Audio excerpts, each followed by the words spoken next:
Bonjour à tous, je vous présente aujourd'hui mon test de la barre de son Bose TV Speaker. Il s'agit du modèle 838309-2100. On voit actuellement sur la vidéo le packaging et sans plus attendre, je vous la présente en détail. À l'intérieur de la boîte, on va trouver tout d'abord la barre de son Bose.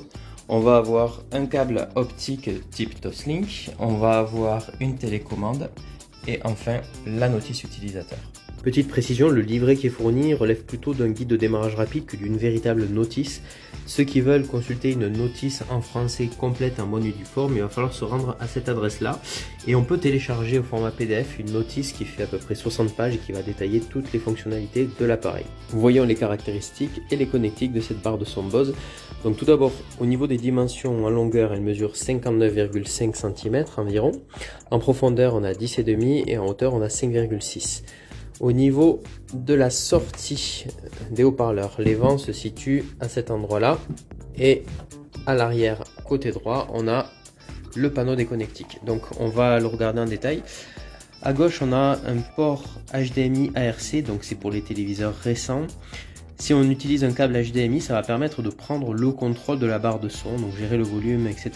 directement depuis la télécommande de son téléviseur. À défaut, on peut utiliser la fiche optique qui est dédiée.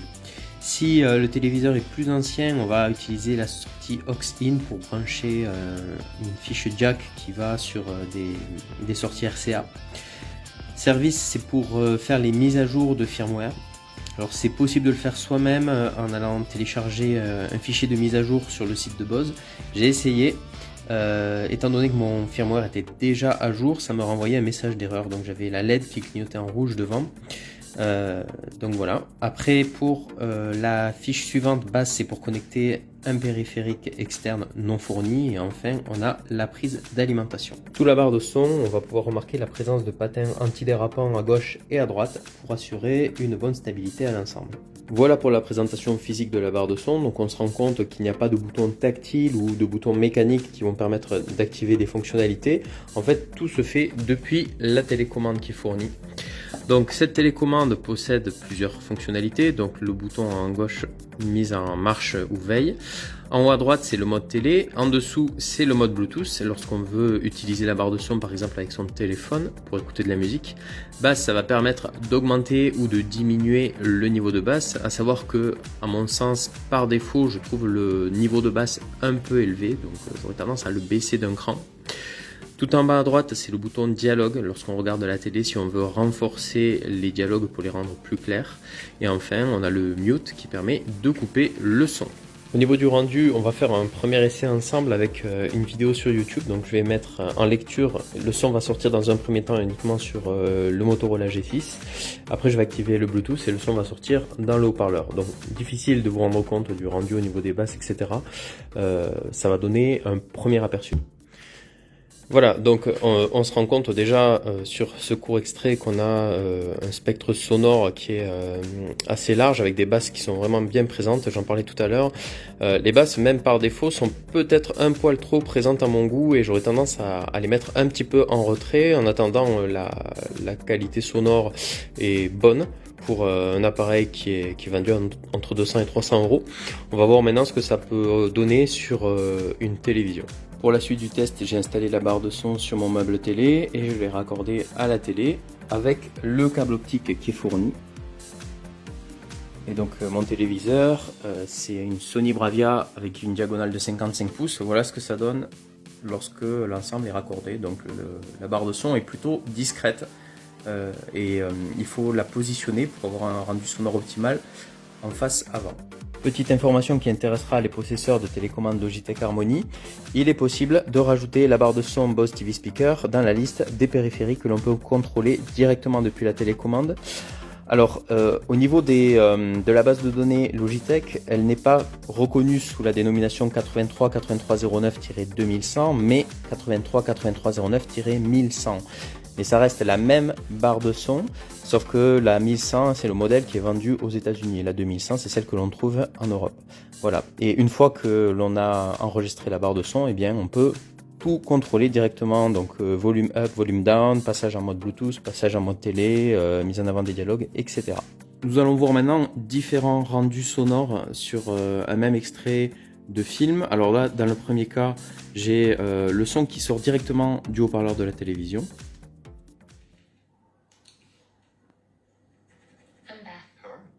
Kentucky State Champion. Nice to meet you. There are 2 games a day, and the time control is 1:20:40.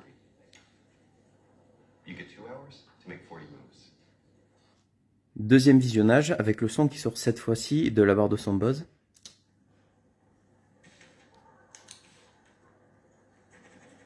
Carmen, Kentucky State Champion. Nice to meet you. There are 2 games a day, and the time control is 1:20:40. You get 2 hours to make 40 moves. Et troisième visionnage, cette fois-ci en activant le mode dialogue.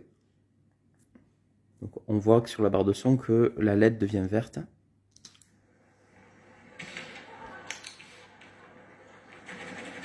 Carmen, Kentucky State Champion. Nice to meet you. There are 2 games a day, and the time control is 1:20:40. You get 2 hours to make 40 moves. Autre passage du film, alors cette fois sans le mode dialogue activé. We should probably go. We don't want to be late. This one's for all the marbles. Et là je l'active. 500 of them.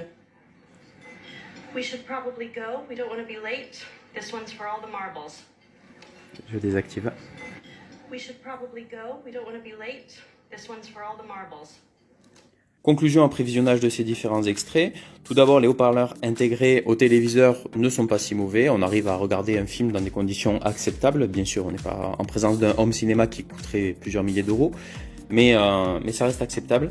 Quand on active la barre de son Bose, on va avoir un spectre de fréquences enrichi avec des basses qui sont plus présentes.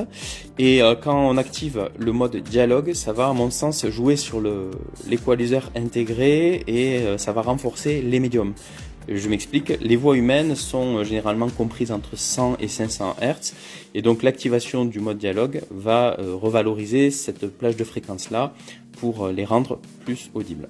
Petite précision concernant les extraits vidéo que vous venez de voir, le rendu sonore en conditions réelles d'utilisation n'est pas le même que ce que vous entendez là en vidéo, tout simplement parce que ça va dépendre de la source de captation. Là, en l'occurrence, je fais la vidéo avec le micro de mon smartphone et on va avoir, selon la configuration de la pièce, la hauteur sous plafond, etc., un rendu sonore qui est différent.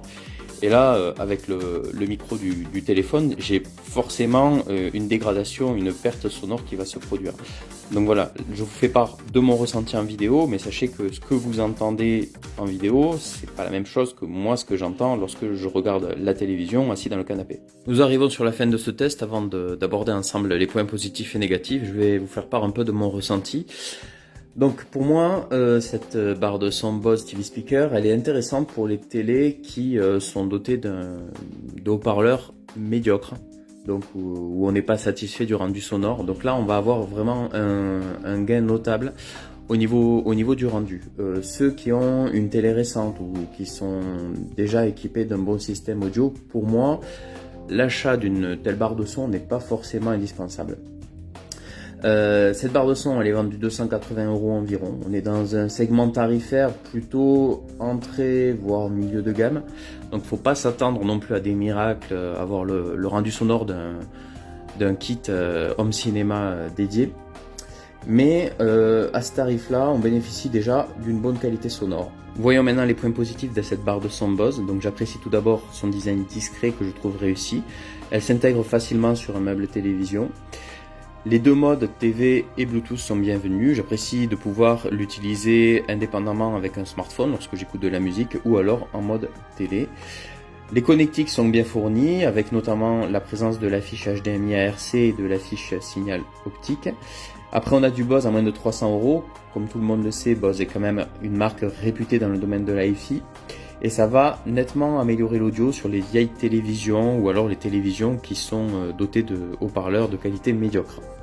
J'apprécie que cette barre de son soit compatible à la fois avec les signaux numériques et analogiques et enfin qu'elle soit compatible avec la télécommande Logitech Harmony. Au niveau des points négatifs, je regrette l'absence de boutons tactiles ou physiques sur l'appareil, ça nous oblige à avoir la télécommande à proximité en permanence.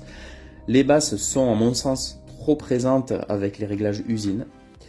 La qualité du câble optique est moyenne, j'aurais préféré un câble plus souple qui tiendra à mon sens mieux dans le temps. Je regrette l'absence d'application Bose officielle pour smartphone.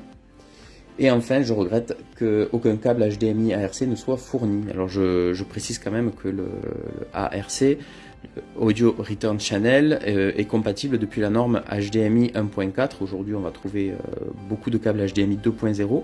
Mais je pense que Bose aurait pu fournir un câble HDMI dans la boîte avec cette barre de son. Cette vidéo est maintenant terminée. J'espère que ça vous a intéressé. Si c'est le cas, n'hésitez pas à vous abonner à la chaîne et à laisser un pouce bleu. Et moi, je vous retrouve prochainement pour un autre test. À bientôt!